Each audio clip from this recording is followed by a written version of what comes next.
from KSAT 12. Good Morning San Antonio starts right now. Gunfire at an apartment complex on the north side ends with a man in critical condition. We have the latest on the investigation. Plus, Dr. Robert Leverens with UT Health San Antonio joins us live to talk about a variety of topics ranging from booster shots to herd immunity. And if you're looking for something to do later today with your family, we'll tell you where you can head out for some fun coming up next. As you can see with Jonathan Cotto's live shot, it is sunny out there. It's 70 degrees to start your Sunday morning.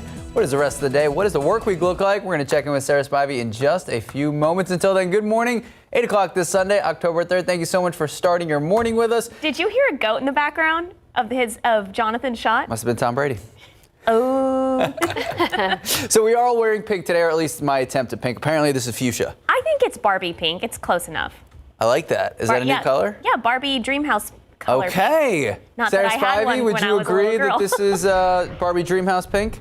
I'm sticking with fuchsia. I like it. But, you know, the reason we're wearing pink, of course, October is Breast Cancer Awareness Month. Now, looking outside, you can see there are some clouds this morning, but the sun is shining through those clouds, a mixture of high and cirrus clouds and some mid-level clouds out there as well. It is pretty mild this morning. Temperatures are generally right near 70 degrees, 70 at the airport, 69 at GMSA Randolph, 73 at Stinson. Meanwhile, though, the higher elevations outside of the city center, it's 63 degrees up at Bernie Stage Airfield, 63 in Comfort and in Kerrville, 68 in Hondo. It's 67 in Los Maples, 72 down in Pleasanton, and 70 in Seguin. Now, today is Sunday. A lot of people are going to be enjoying a backyard barbecue. Mostly cloudy skies today. It will be muggy. We are expecting a weak cool front to move through today around noon. That'll turn our winds around to the north at 5 to 10, but it's still going to be a warm afternoon. In fact, temperatures should climb to near 90 degrees this afternoon, and we really won't see any pleasant effects from this cool front until later on this week, mainly tomorrow afternoon. The humidity is going to get pretty low, and it's going to feel great for several mornings in the week ahead. I'll have a look ahead in just a few moments. Max and Sarah. Thank you, Sarah. Now for a look at your top stories this morning. San Antonio police say a domestic disturbance on the city's north side led to gunfire. That's right. Here's what we know right now. It happened around 10:30 last night at the Hilltop at Chavano Apartments on the city's north side. Officers there tell us that when they arrived to the scene, a woman was outside with neighbors telling police that she shot a man in self-defense. Police say they found the victim, the man in his 20s, inside the apartment with multiple gunshot wounds. Now, officers started performing life-saving measures before he was taken to the hospital in critical condition. We are still waiting for the details in this disturbance. The investigation is ongoing, but police say right now that woman might not face any charges. Well, meanwhile, there was heavy police presence overnight at the Costa Al Medina apartment homes. That's on South New Braunfels Avenue. Details are limited at this time, but we do know that law enforcement was out there for about 7 hours. We're going to be following this story very closely throughout the day, and we'll have the latest updates posted on our website, KSAT.com. And 2 northwest side shootings, 4 possible victims, and no suspects in custody. San Antonio police responding to 2 separate calls located less than 10 minutes apart just yesterday. The first call for the shooting was at the intersection of Fredericksburg Road and Medical Drive around 1 p.m. Officers tell us the victim was standing at the corner of the intersection. Someone drove up to him, asked if he had any drugs, then shot the man in the leg before taking off. The victim, who is expected to be okay, but expected to recover, taken to the hospital by another driver who saw him laying on the ground. Police say another possible victim walked across the street to Raising Cane's, and he was picked up by another individual. Well, a couple of hours later, police were called to Danny K Drive. That's near Babcock. Police say 2 men were from out of town in their 30s and 50s. They were parked behind an apartment complex when a third man came up to their vehicle and shot them, allegedly. They were taken to the hospital with non-life-threatening injuries. The suspects in both shootings are unknown at the time, and police did say they were not connected. But we are still in the midst of this pandemic. The most recent San Antonio COVID dashboard reads that we are at a moderate risk level and we are improving. But with the winter months still on the way, it seems like we are still far from done with this virus. So joining us in today's leading essay segment is Dr. Robert Leverens with UT Health San Antonio. Thank you so much, doctor, for making time for us this morning. Thanks for having me. What percentage of San Antonio would you like to see get vaccinated to reach the idea of herd immunity? And if we do reach that number, what does that really mean? Great question, Max. Right now, about 2/3 of San Antonians are vaccinated, so we're making really good progress. But with Delta virus, it's not quite good enough. We thought we could have reached herd immunity with 2/3 before Delta, but Delta is much more infectious. So I would say we need to get up near 90% vaccination rate. And what does herd immunity mean? It means that so many people are immune to the virus that it cannot spread so rapidly and turn into a crisis like it has here. So eventually we'll get there, but the sooner we get there, the better. If we do and when we do get to herd immunity, is it going to be something like where COVID's always here, kind of like the flu, where we have like a COVID season along with the flu, but maybe just not as many hospitalizations or deaths? Right. Most experts say that, COVID's not going to leave the planet. It's here and is now part of the human condition, similar to the flu. But the good news is that if we could tame it, if you will, like we've done with the flu, then we can live with it, get a COVID shot once a year, and otherwise live normal lives. And we have seen our vaccination rate tick up throughout the last couple months. Do you forecast another wave of the virus in the winter or in the spring? Well, it is concerning. We know that cold virus is like cold weather, and we're going into another winter. And I'd say some factors are aligning that could pose a bad winter surge. We don't know that for sure, but we had a bad surge last winter, and yet school was not in session, and yet it is in session this year, where 20% of our population is mingling indoors, mostly vulnerable and unvaccinated. In addition, we've had a late summer surge, and so that can act as a biologic springboard, if you will, for a surge this winter. Of course, the higher our vaccination rate is, the less likely we'd have that surge. And so I do want to put a plea out for folks that haven't been vaccinated yet. First of all, I think it's well known by now that this crisis is the worst crisis this nation has ever suffered in terms of lives lost, more than any prior war or any pandemic. Yet if you look outside, you wouldn't know it. It's deceiving. Things seem pretty well. And so for those who've been unvaccinated, I could understand you want your questions answered, or if you have some doubts, I think that's very fair. What I ask is this. I just ask that you speak to a trusted healthcare individual that you know, whether it's a nurse in your clinic or your doctor, or even a healthcare worker in your community or church. During normal times, we trust our well-being, if not our lives, to these individuals. And I just ask for this question, we would trust them with this question as well. So Dr. Leverens, booster shots are becoming more available and more popular. So what is your recommendation, and when should people get their booster? Boy, with each step of this pandemic, it gets more tedious and complex in terms of the vaccines and now the boosters. Right now, the Pfizer vaccine is approved for boosters for people over the age of 65, people with certain chronic medical conditions, including just being overweight. That's a lot of people. And then finally, people who are in high-risk occupations, such as teachers, first responders, healthcare workers, grocery store workers, and the like. So not everybody is eligible for a booster right now. Again, it's only for those that have had the Pfizer series, but a lot of people are. I would say the best way to stay on top of it is just to monitor the CDC website. That's the source of truth, and it's very available on the web. Now, there have been two big pieces of news this week. We know about the possible antiviral pill from Merck and a setup meeting with the FDA on children's vaccine shots. What can you tell us about these two different topics?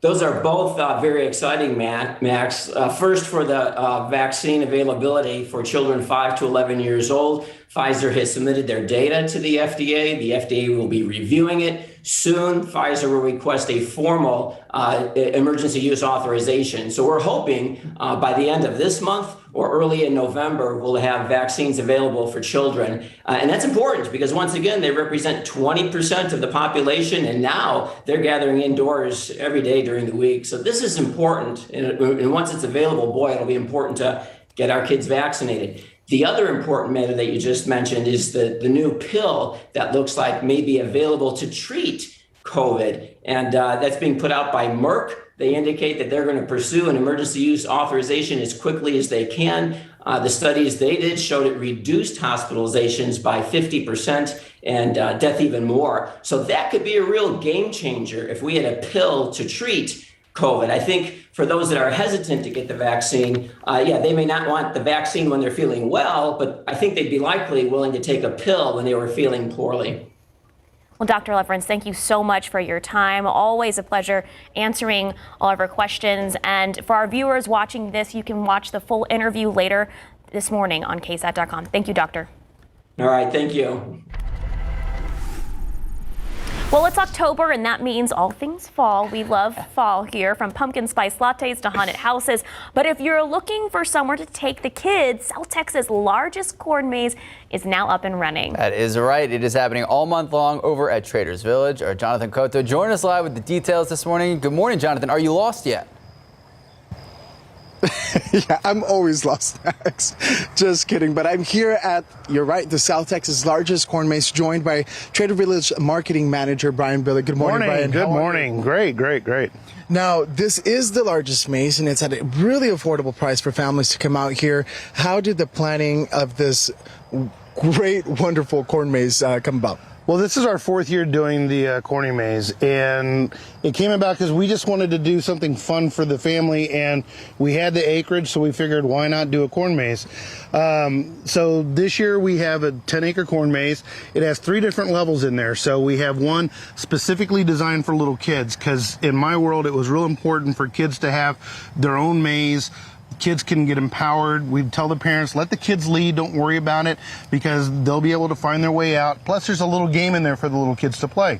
They go through and they find these little checkpoints, and they scratch a coin that has a different bee dance on there, and then they come out here and they have to do the bee dance. Cool. And then in the other 2 mazes, one is 2.1 miles, the other one is 2.4 miles, and there are different levels of difficulty. There's 6 checkpoints in each one of the mazes, so the trick is to find each one of the different checkpoints. Now, I know something that definitely wasn't around when I would go to corn mazes as a child is a QR code for those who are scared of getting lost, right? Yeah, we have a little cheat code. So when you come in, you're given a card, and on the card and on the map up here, we have a QR code. It's something new that we added. So if you scan the QR code, it pulls up a GPS. So you can actually GPS your way through the maze. Everybody thinks, well, that's cheating. Well, it just shows you where you are in the maze. It doesn't necessarily guide you out of it. That's still the tricky part, but it does help, at least for some people, because it gets really confusing in there. Even if you know the maze and everything, it still can get confusing because it's all corn. It just looks the same. Well, thank you so much, Brian. Folks, there you have it. If you're looking for something to get into later today or for the rest of the month, the rest of November, you have this corn maze here with 3 different options. Make sure you come out here. We're going to get back to you with times, prices, and all that you can get just here, not just the corn maze. There's a lot going on here. So, Max, Sarah. Thank you, Jonathan. All right, just about 8:13, 71 degrees out. It's homecoming season here in Texas, so you know that means flowers, bells, and ribbons. Still ahead, a viral TikTok video shows actually how much mums can cost. Plus, they're bright, colorful, typically full of candy. Later, we're looking into the history of pinatas. And up next, the beauty behind microscopes. We're going to have a close look at what happens when science and artistry collide. Interesting. That one got Sarah Spivey excited. Taking a live look. 71 degrees to start your Sunday morning. Speaking of Sarah Spivey, we're going to check in with her for your full forecast in just a bit. Mind-blowing images and video captured through microscopes prove it's not just a small world after all, but an amazing one. Since 1975, the Nikon Small World competition has been an annual showcase for a very unique brand of visual artist, one who spends most of their time peering into a world of the unseen. Photomicrographers the world over submit stunning works, and 2021's field of finalists represents micrography's delicate balance between clever artistry and scientific discipline. You really have to have a very good understanding of the microscopes and how they form images to be able to really to put a lot of this stuff together. First place winner Jason Kirk's image of the underside of a southern live oak leaf covered in white trichomes was a result not of one microscope shot, but literally hundreds. They have a very shallow depth of focus, so what's in focus at any one given time is really, really narrow. So you have to take a couple hundred images in some cases and then kind of squish them together into one final image. This layering technique is one of many, including color staining and strategic pinpoint lighting used to achieve a desired visual effect. In some cases, Imagers even prompt chemical reactions at a cellular level. It's this intersection between science and art that makes Nikon's annual competition and the inspired creators at its core so fascinating. It brings these kind of worlds to the forefront to where people can see them, and you're able to see something that you pass by every single day and you don't even know it's there. I'm Jeremy Roth, reporting. And that last image you saw there was actually a snowflake. And what's really cool is that clouds start off as tiny microscopic particles, and then the air condensates around those particles, and you get clouds that look like this out there. Mostly cloudy skies today for us. We are going to be warming up. We're currently at 70 degrees at the airport, 70 in New Braunfels. It's 66 rather in Helotes, 71 in Canyon Lake, 63 in Comfort, 62 in Kerrville, and 74 in Devine. There is some fog out there, visibility down to 5 miles in New Braunfels, but fog is really dense out further east toward Gonzales and Beeville, where visibility is practically zero. Looking at the wide picture here, there is some showers and thunderstorms. There are some showers and thunderstorms across the eastern portion of the United States. A cool front is moving across Texas, but it's a weak front. Temperatures are not even all that much cooler behind it. It's in the 50s in Lubbock, and we're going to briefly see mornings in the 50s this upcoming week because of this front, but no significant drop in temperature for us. In the futurecast, increasing clouds today, a 10% chance for a stray shower, but odds are it will not rain in your backyard today. Mostly cloudy and warm. High temperatures going to be near 90 degrees, 91 in Pleasanton, 92 for the high in Del Rio, 92 in Cotulla, 86 in Kerrville, 89 in New Braunfels. In San Antonio today, increasing clouds will already be at 81 by noon, 88 for the high temperature. That cool front will be moving our winds around to the north at 5 to 10 miles per hour. The sun will set at 7:17, and behind the front, this is what we're going to see. Lower humidity. So even though the temperature will not be dropping all that much, the humidity will be nice and pleasant for most of the week. Low humidity. That means cool mornings and comfortable afternoons. Mornings will start to get cooler tomorrow, but you'll definitely notice the cooler morning by Tuesday when we'll be at 62, even in the 50s on Wednesday morning. And yeah, it's still going to be warm in the afternoons. High temperatures will be in the mid to upper 80s rather, but that is a little bit warmer than seasonably average. At least the low humidity will make it feel great outside, especially during the mornings and the evening hours. Boom. There's Bobby. Thank you so much. 821, 71 degrees out. Hey, how about the Roadrunners? How about the Roadrunners? 5-0, huge win yesterday here at home in the Alamo Dome. We're going to have all the highlights, best catches, touchdowns, and passes of the day. Plus, a Mississippi teen goes viral for showing what it truly means to be kind and put others first. We'll explain how next.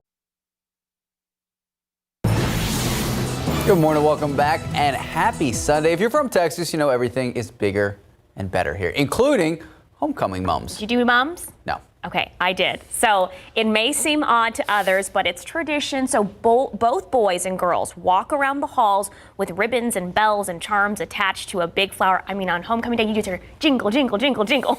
And it's to show their school spirit. But over the years, it's gotten pretty pricey. All right, so to get some insight on exactly how much people are spending, one person on TikTok went around asking her classmates how much they spent. One of them, one of the most inexpensive mums, only $20, but one of the most expensive ones, $500.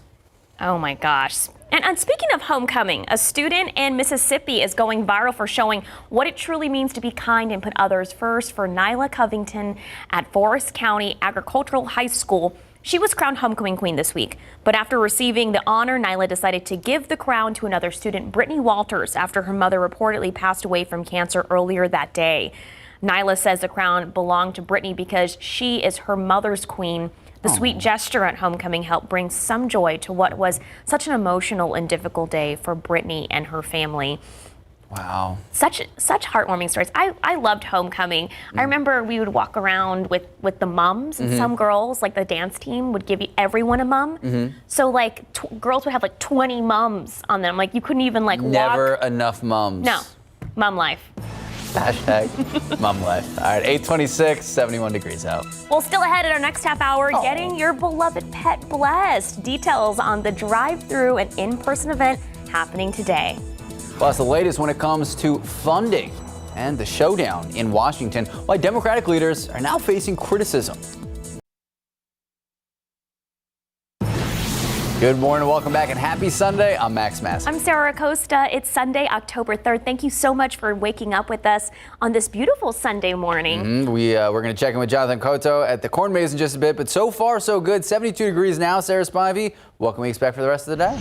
Well, you know, it's going to be warm today, a lot like yesterday, but still fairly pleasant outside. And we are going to be seeing a weak cool front moving through today. I'll tell you what that means for our weather in just a bit. For now, let's take a look outside. You can see those wispy, thin cirrus clouds there, 70 degrees, and dew points are pretty close to the temperatures. So we are seeing some fog east of San Antonio, mainly for areas like Gonzales and closer to the coastal plain. But here in San Antonio, things are warming up already. We're at 70 degrees, 73 in Del Rio, 70 in Carrizo Springs, 74 in Cotulla. It is in the 60s in Kerrville. By the way, I saw quite a bit of people at the car wash yesterday. There was some isolated rain yesterday, but if you're hoping to get a few good days out of a clean car, you have got the green light to go get the car washed, because we're going to be seeing a fairly dry stretch of weather here. Only a 10% chance for a stray shower today, but again, for the week ahead, nice and dry. Speaking of dry, the humidity will be low because of today's cool front. I'll tell you what that means for our morning temperatures in just a few minutes. Max and Sarah. Thank you, Sarah. Well, now to a San Antonio woman who is behind bars after doctors reported her for child abuse. San Antonio police tell us Christina Vestal was arrested after a young girl was brought to the Children's Hospital for multiple injuries to her head, face, and body. The reporting person says they got a text from Vestal saying the girl had fell off the couch. However, after doctors didn't believe Vestal's story, they notified police. She's facing a felony charge of injury to a child with intentional bodily injury. Her bond is set at $15,000. Well, several hundreds of people gathering downtown this weekend to fight for women's rights. So the protests in response to Governor Greg Abbott's controversial abortion law.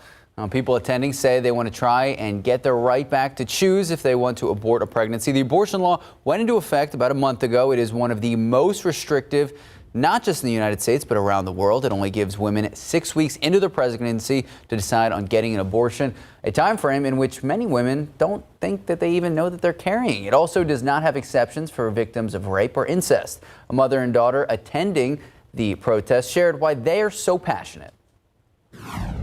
We have the right to choose what we do with our bodies.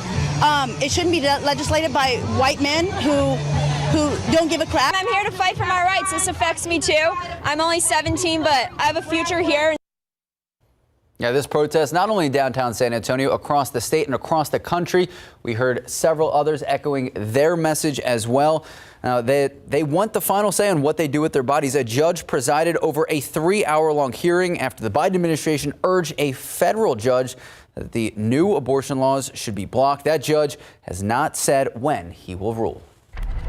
In your morning headlines, 3 parking valets in Houston were struck and killed by a driver as he avoided police. Police say officers tried to stop a driver doing donuts in a parking lot when the driver took off and lost control, crashing into the workers. The 3 valets who were working at a nearby sports bar were pronounced dead at the scene. The driver and a passenger were both taken to the hospital with non-life-threatening injuries. Investigators are working to determine the driver was intoxicated at the time of the crash. Now to another crazy crash here in Texas. New video from the Chambers County Sheriff's Office showing a yellow plane overturning and crashing right into a highway in Winnie, Texas. Officials say prior to yesterday's crash, the plane was a float in the 2021 Rice Festival parade. Officials tell us that the craft was supposed to be returned to the airport by towing, but someone thought it might be quicker and easier to fly it back instead. Luckily, even after this crash, no reports of any injuries. The cause of the crash not yet to be confirmed, but the Sheriff's Department says weather was probably a big factor. Well, now to Congress, where Democratic leaders are facing criticism over postponing a vote on the bipartisan infrastructure bill. That's right. This is progressives and moderates wrangle over a much broader spending package that could include funding for social services programs. ABC's White House correspondent Mary Alice Parks has the latest. After a week of intense debate but no deal, President Biden telling reporters he's still cautiously optimistic. I believe when the American people are aware what's in it, we can get it done. Asked about the ongoing challenge of uniting his party, the president bristling. We could bring the moderates and progressives together very easy if we had 2 more votes.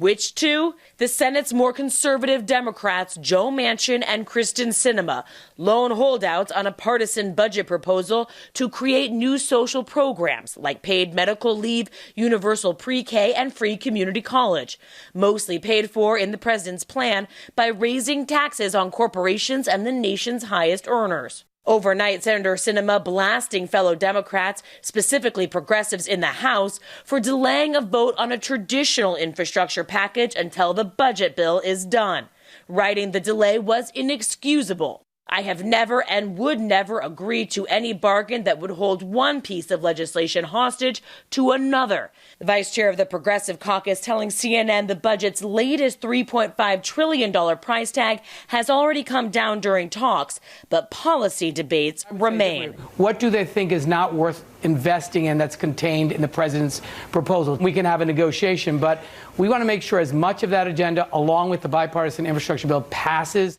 Now, Speaker Pelosi yesterday gave her caucus a new deadline. She says she wants a vote on that bipartisan infrastructure deal by the end of the month.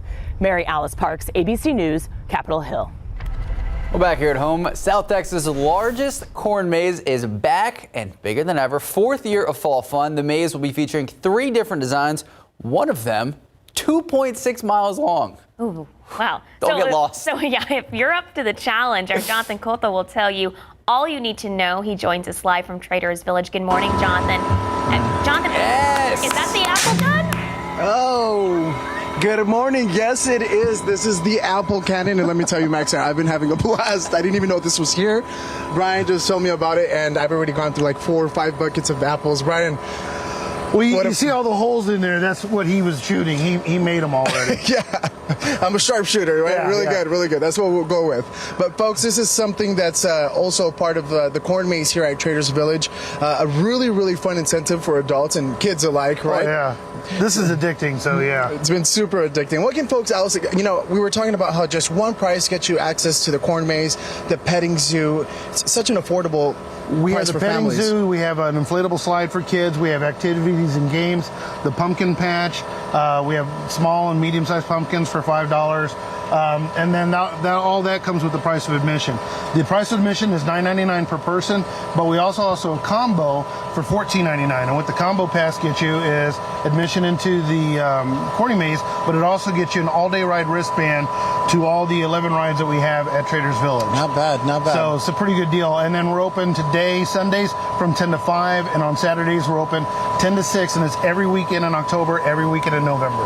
Perfect. So 2 months full of weekend activities. If you have nothing else planned, I highly recommend coming out to Traders Village. I'm already extremely enjoying myself. Also, if you hit the pig, the Sasquatch, or the Captain America bullseye, there's a prize. Well, we have a circle, a tire that has a cowbell. So if you hit the cowbell, then yeah, you can win a pumpkin. So I'm not sure if I can hit that cowbell, so I might just buy the pumpkin. One guy spent about $60 last time to try to do it. So, but he was bound and determined to win. He wanted that pump. He wanted to win.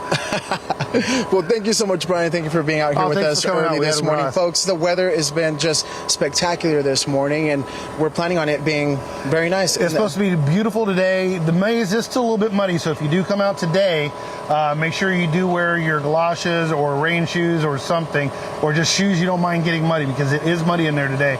But by the end of the week and by next weekend is going to be absolutely gorgeous. So come on out. There you have it, folks. Head on out. Max, I'm going to keep on shooting apples. I'm completely hooked. So if I'm late back to the station, you know where I'm at. Thank you, Jonathan. Okay, so even hedgehogs are invited to this drive-through and in-person blessing of the animals at St. Mark's Episcopal Church today.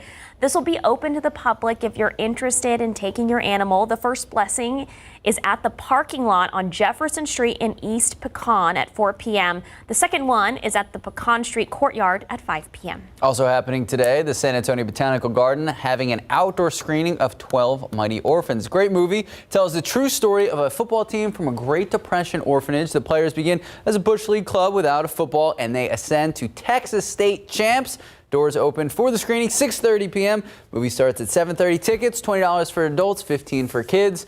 Botanical Garden members receive $5 off per person. Going back to Jonathan, though, that is awesome. I want to go just for the apple cannon. You go for the maze, you stay for the apple cannon. I can see you getting super competitive. Super competitive. I was that guy who spent $60 to try to get the cowbell. Of course you were. Yeah, I didn't get it. 8:40, 72 degrees out.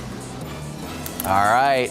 Today is Sunday, but yesterday we had a whole string of great college football games. Bunch of local wins, too. Right here, UIW, we're going to have all the highlights. And, of course, UTSA 5-0. Plus, a staple item for Latino birthday parties. After the break, we're learning the history of piñatas. And let's take a live look out at the Alamo City. We saw Jonathan out there at the corn maze. Beautiful, 72 degrees out there right now. What does the rest of the day look like? If you want to hit the corn maze, we're going to check in with Sarah Spivey in just a bit. This Hispanic Heritage Moment is brought to you by Taco Cabana. The piñata has become a mainstay of Hispanic celebrations or fiestas, but many probably don't know how that tradition began. The origin of the piñata is believed to have started when Marco Polo discovered the Chinese creating figures of cows and buffaloes adorned with colorful paper to celebrate the new year. When the custom spread to Spain, the first Sunday in Lent was celebrated with the dance of the piñata. Back then, the piñatas were made of clay, and later, colorful paper, ribbons, and tinsel were added. As part of the religious celebrations, the person hitting the piñata was blindfolded, which symbolized faith-defying evil. And one of the more traditional shapes is the seven-pointed Sputnik, with each point representing one of the 7 deadly sins. Today, piñatas are made of paper mache, come in many different shapes and colors, and are stuffed with toys and sweet treats.